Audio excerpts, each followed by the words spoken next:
श्रीराम समर्थ. ज्याला समाधान तो भाग्यवान.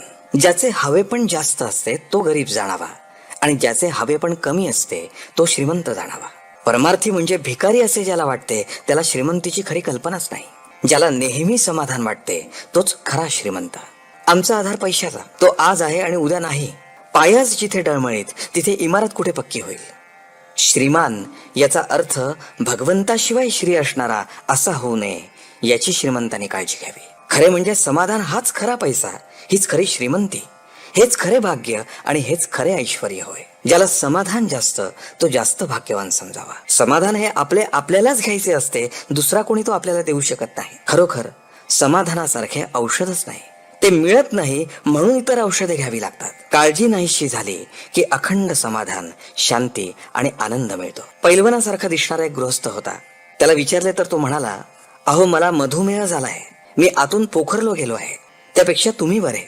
खरोखर त्याचप्रमाणे पैशापासून प्राप्त होणाऱ्या ऐश्वर्याची अवस्था आहे.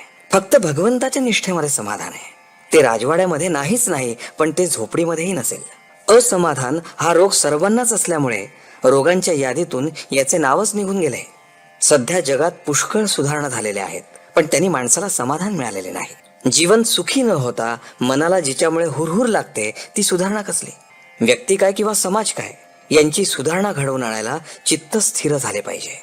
चित्ताची ही स्थिरता धर्माशिवाय येणे शक्य नाही. हल्लीचे तत्वज्ञान नुसते अभ्यासी आहे, अनुभवाचे नाही, म्हणून त्याने खरे समाधान लाभणार नाही. खरोखर प्रत्येक जीवाला भगवंताची तळमळ लागली पाहिजे. भगवंताशिवाय जो राहतो त्याला सुख दुःख येते. आणि सुख म्हणजे तरी काय? दुःखाची कमतरता ते सुख. राजापासून रंकापर्यंत प्रत्येकाला काहीतरी मिळवावेसे वाटते, म्हणजे प्रत्येकाला काहीतरी कमी आहे. पण कुणी असा विचार करत नाही की जे आज कमी आहे ते पूर्वी आपल्या जवळ असताना तरी आपण सुखी होतो का? याचे उत्तर नाही असेच मिळते. ताजी जिलबी कल्पनेने खाण्यापेक्षा शिळ्या जिलबीचा तुकडा प्रत्यक्ष खाण्यामध्ये जास्त समाधान आहे. बुद्धीचा आनंद हा उपाधीचा आणि कल्पनेचा आनंद आहे.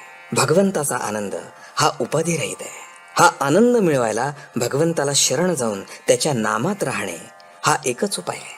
आजचे बोधवचन. नामस्मरणाच्या योगाने आनंदाचा आणि समाधानाचा लाभ सहजी होतो, यात शंकाच नाही. जानकी जीवन स्मरण. जय जय राम.